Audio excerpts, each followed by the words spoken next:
Bien-aimés dans le Seigneur, Shalom. Laisse que le nom de notre Seigneur Jésus-Christ soit au-dessus de nous. C'est nom qui donne la vie. C'est nom qui nous a rachetés. C'est nom qui nous protège. Et nous disons gloire à Dieu en cela. Sans plus tarder aujourd'hui, mes frères et sœurs, nous allons faire une petite exhortation de 30 à 35 minutes. C'est le vôtre, le frère Bifalo Bifoulou, du ministère de l'Armée bleue. Avant de commencer notre exhortation, comme d'habitude, nous nous laissons entre les mains du Seigneur. Prions le Seigneur. Le Dieu de tous les jours, le Dieu de la révélation. Le Dieu d'amour, le Dieu fidèle. Le Dieu de la providence, le Dieu de la protection, le Dieu de la création, qui nous a aimés, car la Bible nous dit que Dieu a tant aimé le monde qu'il a donné son Fils unique, afin que quiconque croit en lui ne périsse point, mais qu'il ait la vie éternelle. Nous voici au devant de toi. Nous diminuons au devant de toi pour que toi tu te glorifies. Voyons ce que tu as fait à la croix. Nous disons merci. Et que cette parole que nous voulons entendre en cet instant soit une révélation qui vient de ton trône. Par la révélation, cette révélation du Saint-Esprit, nous voulons nous purifier. Car la Bible nous dit que ce que nous entendons nous purifie. C'est la parole de Dieu. Et cette parole de vérité nous rend libres. Béni soit ton nom en salut. Par le nom de Jésus, Père, nous te glorifions. Nous disons Amen. Frères et sœurs, aujourd'hui, le dimanche, nous bénissons l'Éternel, notre Dieu. Nous louons son nom le 25 août, le dimanche 25 août 2019, avec votre frère qui vous exhorte, le frère Bifalo Bifoulou. Avec le frère Bifalo Bifoulou aujourd'hui, du ministère de l'Armée bleue, aujourd'hui nous allons découvrir une petite parole, une exhortation que Dieu nous a réservée. Alors le lecteur de la Bible, nous allons commencer, nous avons deux textes aujourd'hui. Le premier texte, c'est dans Genèse. Le premier livre de la Bible est le premier livre du Nouveau Testament. Genèse 7, à son 13e chapitre jusqu'au 15e. Lisons par le nom de notre Seigneur Jésus-Christ. Si je peux répéter Genèse 7, 13 jusqu'à 15. Ces mêmes jours entrèrent dans l'arche de Noé Sem, Cham et Japheth, fils de Noé, la femme de Noé, et les trois femmes de ses fils avec eux. Eux et tous les animaux selon leur espèce, tous les bétails selon son espèce, tous les reptiles qui rampent sur la terre selon leur espèce, tous les oiseaux selon leur espèce, tous les petits oiseaux, tout ce qui a des ailes. Ils entrèrent dans l'arche auprès de Noé, deux à deux, de toute chair ayant soufflé de vie. Amen. Le deuxième texte, c'est dans toujours le livre de Noé. Mais cette fois-ci, nous sommes dans Noé 8, je m'excuse. Les livres de Genèse, je m'excuse, ce n'est pas les livres de Noé. Le livre de Genèse, à son 8e chapitre, lisons par le nom de ce notre Seigneur Jésus-Christ. Verset 10 jusqu'à son 12e. Genèse 8, 10 au 12e. Lisons par le nom de notre Seigneur Jésus-Christ. Il attendit encore 7 jours, il attendit encore 7 jours autres. Et il lâcha de nouveau la colombe hors de l'arche. La colombe revint à lui sur le soir. Et voici une feuille d'olivier arrachée était dans son bec. Noé connut ainsi que les eaux avaient diminué sur la terre. Il attendit encore 7 autres jours et il lâcha la colombe, mais elle ne revint plus à lui. Amen. Nous avons deux histoires. Nous avons deux histoires ici. En fait, quand nous regardons, ce ne sont que des séquences d'une grande histoire qui parle de Noé, qui parle de la rébellion, qui parle de la colère de Dieu. Qu'est-ce qui se passe au fait? À son 7e chapitre, dans ce livre de Genèse, on nous parle. C'est toute une histoire. Si vous pouvez commencer à son 6e chapitre, même 5e, vous aurez toute l'information. Mais pour 2 raisons du temps, nous prenons seulement 2 portions. Comme j'ai dit, à son septième chapitre, Noé est entré dans l'arche avec sa famille. Donc, ses 3 fils, Sem, Cham et Japheth, avec sa femme, avec les 3 femmes de leurs enfants, ou bien de ses enfants. Quand ils sont entrés, ils ont pris soin de prendre des animaux. Ils ont pris des animaux impurs et des animaux impurs. Alors, dans la deuxième partie, le deuxième texte de notre lecture, on nous dit que Noé est en train de constater le niveau des eaux. Il a envoyé la colombe.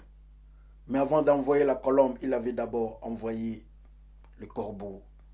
Mais ça, nous laissons ça au lecteur de la Bible. Il a envoyé la colombe. La colombe est partie. Elle n'a pas su mettre ses pieds quelque part. Elle est rentrée. 7 jours après, il envoya encore la colombe. La colombe est partie. La colombe, elle revient, la colombe, avec les feuilles de l'olivier à son bec. La 3e fois, il libère la colombe et plus jamais la colombe n'est revenue à Noé. Et nous clôturons notre lecture de ces 2 textes. Alléluia. Il y a eu violation de la parole, des consignes de la parole de Dieu. Le monde n'évolue que de violation en violation. Adam et Ève violent. Caïn viole. Et la période de Noé, il y a eu violence et violence. Et Dieu s'est décidé d'exterminer, de nettoyer le monde, les êtres vivants que lui-même avait créés. Dans cette période, il y a eu de la méchanceté, pas seulement au niveau des humains, mais il y a aussi eu les fils de Dieu ou les anges déchus qui sont descendus vers le fils des humains. Et ils ont eu des contacts pour donner ce que nous appelons dans la Bible des géants. Une hybridation entre l'homme et l'esprit. Et ça a donné des géants. Et nous connaissons l'histoire et la suite de cette histoire. Alors dans tout ce que nous sommes en train de lire aujourd'hui, il n'y a que la violence et la réponse de Dieu. nous sommes au devant de Noé, au devant de ses fils, et toute la série qui doit entrer dans l'arche, nous constatons quelque chose d'une certaine importance. Les oiseaux sont entrés deux à deux. C'est une précision très importante. C'est une précision à caractère prophétique. C'est une précision qui nous enseigne ce que Dieu veut nous dire.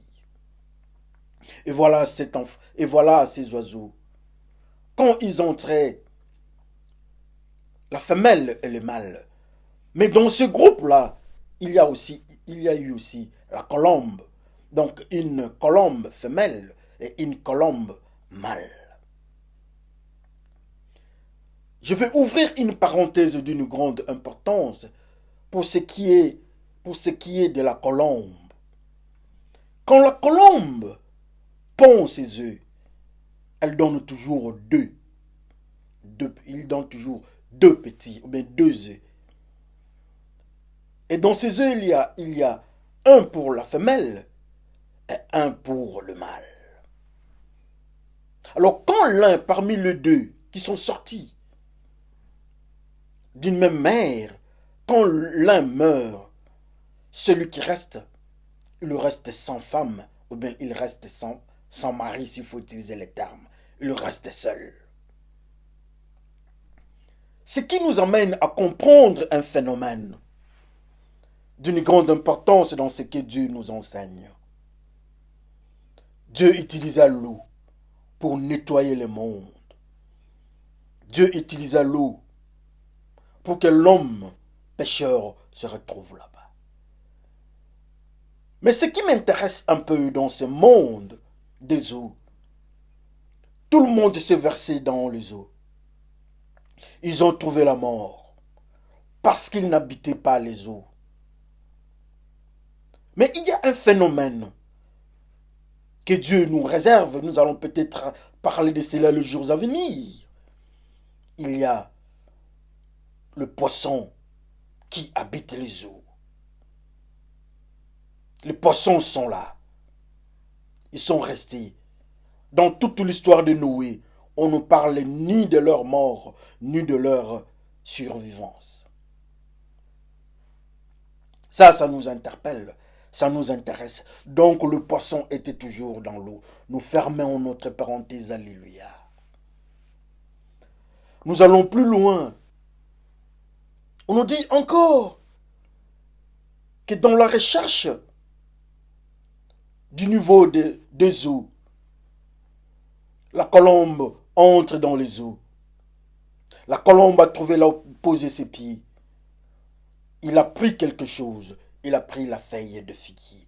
Je m'excuse. Elle a pris la feuille de l'olivier et amena à son maître qui est Noé. Alléluia. Frères et sœurs, nous allons parler d'une manière prophétique dans ce que Dieu nous enseigne. Nous allons entrer dans un couloir de révélation.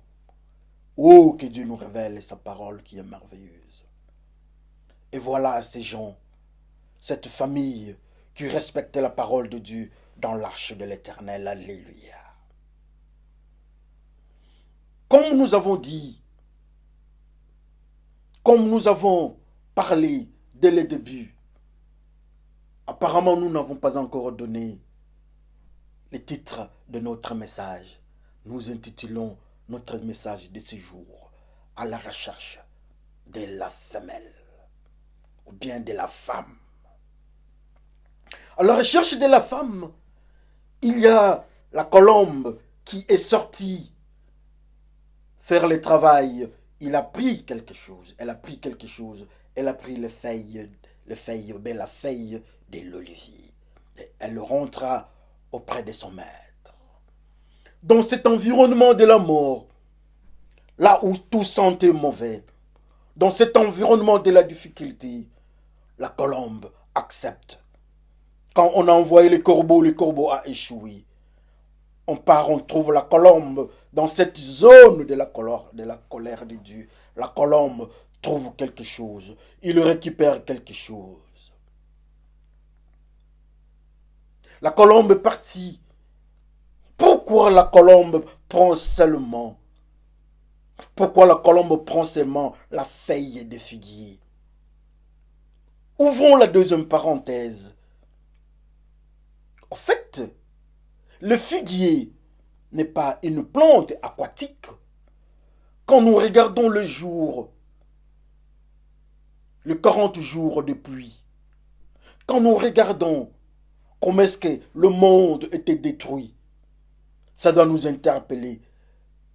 Comment, après tous ces jours-là, les feuilles de figuier étaient toujours intactes?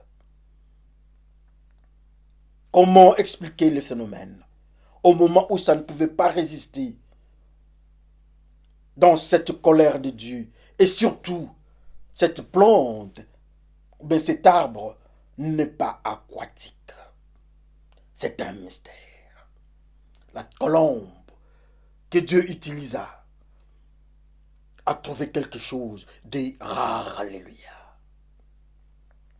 La colombe, la Bible nous dit qu'avec Jésus-Christ, dans le jour que le monde devait découvrir Jésus-Christ, il a Jean-Baptiste.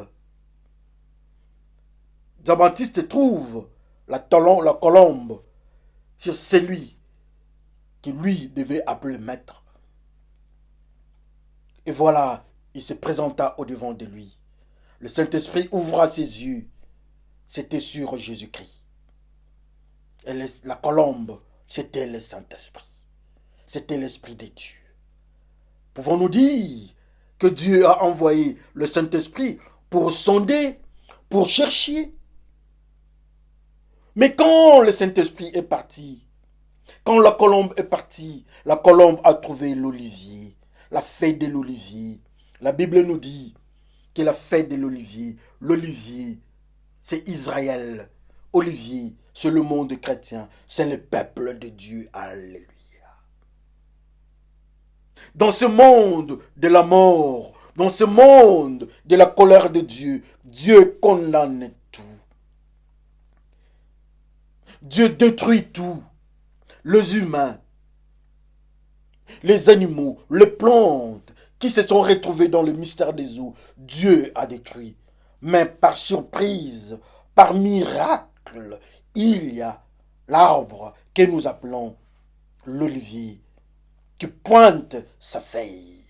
Et le Saint-Esprit est parti prendre cette feuille-là. Alléluia. Le Saint-Esprit a choisi la feuille de l'olivier. Comme nous avons dit que l'olivier, c'est Israël. L'olivier, c'est le monde chrétien. L'olivier, c'est ceux qui aiment Dieu, qui obéissent à Dieu. Donc, dans ce monde de la mort, dans ce monde de la colère de Dieu, il n'y a qu'un seul peuple que Dieu a choisi. C'est le peuple d'Israël, c'est le peuple chrétien, c'est ceux qui craignent Dieu. Alléluia. Et le Saint-Esprit a fait son choix sur le mystère olivier. Frères et sœurs, qu'on se regarde, qu'on se parle en face. Frères et sœurs, qu'on se regarde. À la période de Noé, il n'y avait pas de Bible. Il y avait la parole de Dieu. Le commandement de Dieu dans le cœur de l'homme. L'homme a désobéi. L'homme a ensemencé la violence. L'homme a foulé aux pieds la parole de Dieu. Et Dieu a ipso facto réagi avec une colère sans précédent. Il a détruit le monde. Mais en détruisant le monde, le Dieu du ciel, le Dieu de la création, fait un choix, fait une sélection. Il pointe le peuple olivier, le peuple d'Israël. Alléluia. Quand nous avançons, nous trouvons, la Bible nous dit que quand la colombe est partie pour la deuxième fois, après avoir déposé la feuille entre le mains de son maître, la colombe est partie et la colombe n'est plus revenue. Pour dire qu'une partie, le mâle colombe est parti, si je peux appeler le mâle, parce qu'il n'y a pas de précision dans la Bible. S'il faudra dire que la colombe est partie, le mâle est parti pour ne plus revenir. Et quand on a libéré tout le monde, il y a la femelle qui était restée dans l'arche de l'Éternel, qui représente la pureté, cette arche de l'Éternel, qui représente la protection de Dieu. Cette femelle est restée. La Bible ne nous dit pas que le mâle est parti mourir, mais la Bible nous dit que la femelle, le mâle est parti pour ne plus revenir. Et la Bible ne nous dit pas que la femelle a trouvé le mâle. Alléluia. Assurément, ils doivent avoir des petits. Assurément, la femelle qui est dans l'arche de l'Éternel, dans la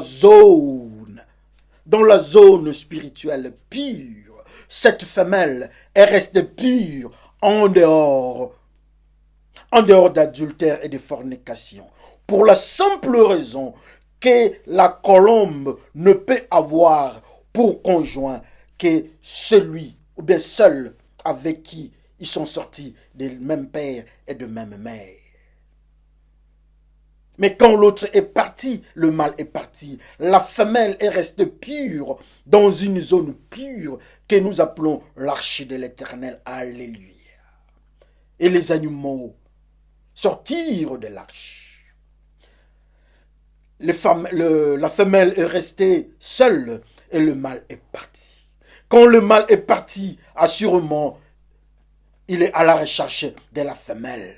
Une femelle pure.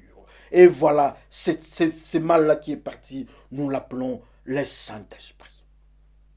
Quand le Saint-Esprit part dans le monde de la mort, quand le Saint-Esprit part,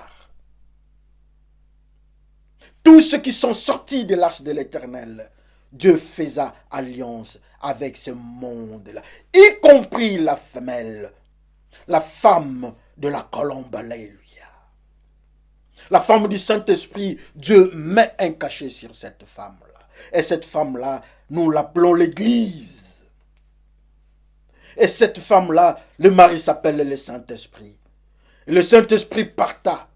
Il est parti à la recherche de sa femme, de la femelle. Dans tous les continents du monde, de ce monde, le Saint-Esprit est parti.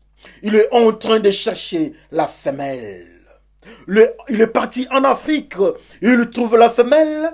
Il constate que des fois en Afrique, on nous parle de l'église des Noirs. Le Saint-Esprit refusa. Il est venu en Europe, on nous parle des églises des Blancs, de la suprématie blanche. Le Saint-Esprit refuse. Quand nous partons aux Amériques, nous trouvons ceux qui se disent Jésus-Christ. Le Saint-Esprit refuse. Quand nous partons dans le monde asiatique, nous trouvons l'islam, nous trouvons Bouddha, nous trouvons tout ce qui est des dieux, des Indiens. Le Saint-Esprit refuse. La colombe au masculin, ou bien la colombe mâle refuse. La colombe cherche la femelle pure. Oh, la femelle pure est cherchée par le Saint-Esprit, par la colombe. Et cette femelle-là s'appelle Église. Cette Église-là est pure. Cette Église-là est en dehors de nos cultures. Parce que nos cultures sont tombées avec ceux qui sont dans l'eau. Nos églises, dans nos réflexions, sont tombées dans nos philosophies, sont tombées dans l'eau. Nos régimes, nos pouvoirs, nos coutumes sont tombés dans l'eau de la colère de Dieu. Ils se retrouvent là-bas avec des poissons. Ils sont sous la domination de la mort, sous la domination du diable. Mais voilà, l'église, la femme est sortie. Cette femme-là est sortie. Le mari, le mâle, la colombe est en train de la chercher. Cette femme-là, c'est l'église pure. Cette femme-là, c'est l'église de Dieu. Cette femme-là qui vient de sortir, la femelle colombe est sortie. Elle est en train d'attendre le mari qui s'appelle le Saint-Esprit. Et quand le Saint-Esprit est venu, le Saint-Esprit a trouvé la femelle. Le Saint-Esprit a trouvé la femelle, je m'excuse, la femelle à Jérusalem. Quand le Saint-Esprit a trouvé la femelle en Jérusalem, il a mis quelque chose sur la femelle. Et la Bible nous dit que c'était la langue ou bien les langues de feu sur la femelle et l'église. Le Saint-Esprit a marqué l'église. La Bible nous dit que ces jours-là, il y avait des hommes pieux qui sont venus à Jérusalem. Et voilà, le Saint-Esprit est venu là où il y avait la sainteté, mais à Jérusalem. Alors quand les gens là se sont répandus, ils sont partis avec la flamme du Saint-Esprit, avec la marque de la femelle. Quand nous sommes en Afrique, quand nous sommes en Europe, quand nous sommes en Océanie, aux Amériques, quand nous sommes en Asie, que sais-je encore, ça ne signifie pas que nous sommes les enfants ou bien l'église de Dieu. Alléluia. Le Saint-Esprit marque la femelle. Le Saint-Esprit a trouvé la femme seulement de l'autre côté de Jérusalem.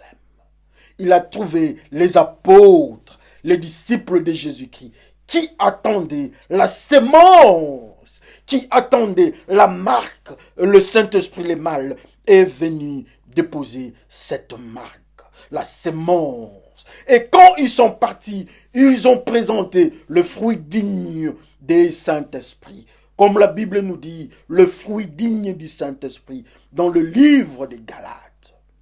Le fruit du Saint-Esprit.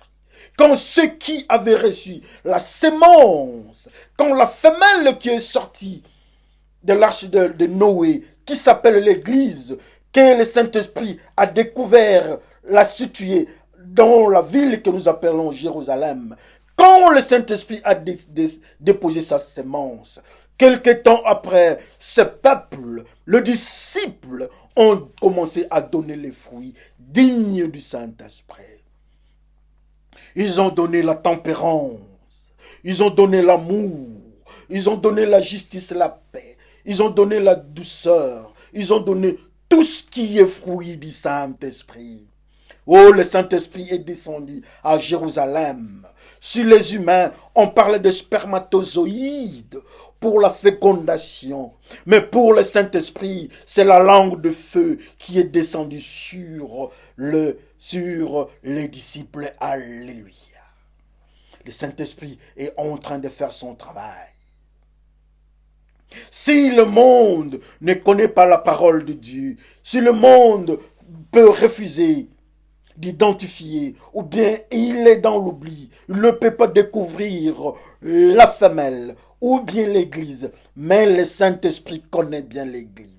L'église n'est pas en Afrique, l'église n'est pas chez le musulman, l'église n'est pas aux États-Unis, mais l'église est à Jérusalem. L'église, et même à Jérusalem, il pointa ce qui était dans la crainte de Dieu, ce qui était dans l'obéissance de la parole de Jésus-Christ. Et voilà, ces gens-là ont reçu la sémence. Quand ils ont reçu la sémence, cette sémence-là, nous appelons, ils ont donné des petits, ils ont donné les fruits.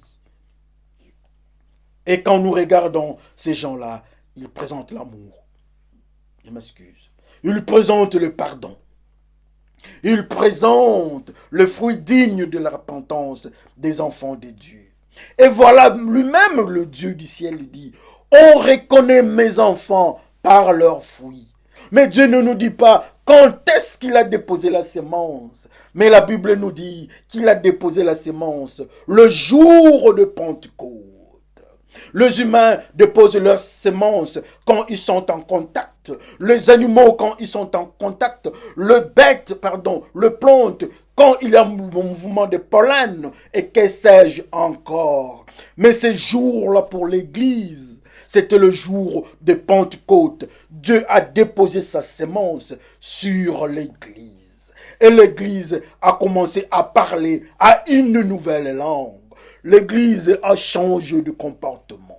L'Église a laissé l'ancienne langue, la langue de la tour de Babel, de la colère de Dieu. Et cette fois-là, l'Église présente une nouvelle langue de la crainte de Dieu, la langue du Saint-Esprit. L'Église à ce jour-là est en train de manifester l'amour de son mari. L'Église est dans la joie. L'Église est couverte d'une nouvelle robe qui s'appelle le feu du Saint-Esprit.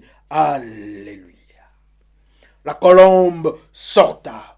La colombe trouve le peuple de Dieu. La colombe trouve l'olivier. La colombe trouve Jérusalem. En allant vers Jérusalem, la colombe pointe le peuple de Dieu. Oui, on nous dit que nous sommes les enfants de Dieu, bravo. Nous sommes des Israéliens, bravo. Judas était un Israélien. Le pharisien, des Israéliens. Le jour de Pentecôte, il y avait d'autres Israéliens à Jérusalem. Ça n'a pas suffi pour qu'ils aient la marque de Dieu, pour qu'ils soient appelés la femelle. Mais le Saint-Esprit a seulement pointé, a marqué seulement l'Église de Jésus-Christ, la femme, avec une nouvelle robe. Cette robe-là que Adam et Ève avaient perdue dans le jardin. L'Église a reçu ça. Nous pouvons nous taper à la poitrine. Nous pouvons partir en pèlerinage à Jérusalem. Nous pouvons aller à Jérusalem, dormir là-bas, prendre des reliques des saints. Nous pouvons changer de nationalité.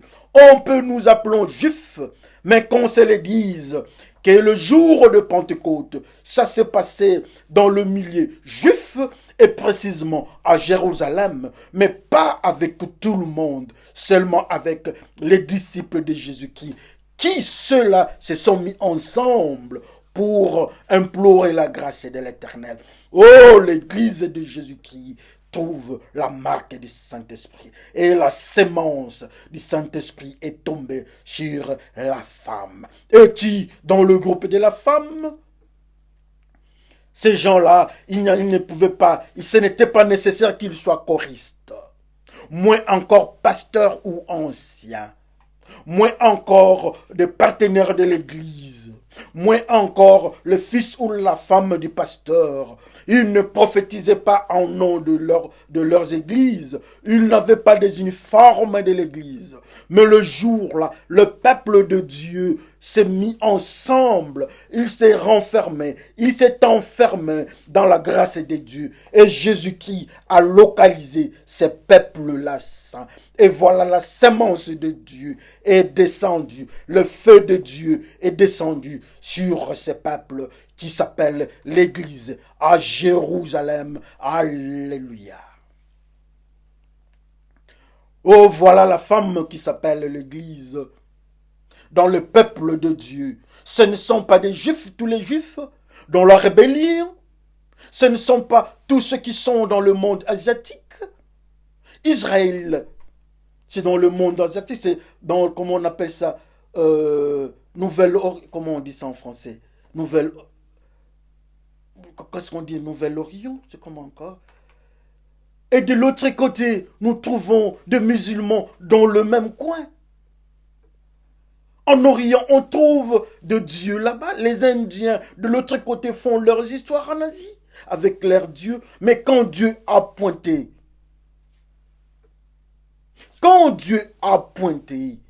il a pointé les enfants de Dieu. Il a choisi l'Église. Il n'a pas choisi tout Jérusalem, mais il a choisi la portion et la sémence est tombée. Il a donné la sémence sur ce peuple-là. Et voilà, la colombe a trouvé la femelle. Et voilà, la colombe a trouvé sa femme. Et voilà, l'Église a trouvé Et voilà, l'Église a trouvé son mari qui s'appelle Jésus-Christ. Et voilà, l'Église a trouvé l'époux qui s'appelle le Saint-Esprit. Et au moment opportun, le mari, l'époux, viendra récupérer l'Église qu'il a laissée. L'Église laissée à Jérusalem. Et toi, aujourd'hui, est-ce que tu as reçu la sémence de l'épouse?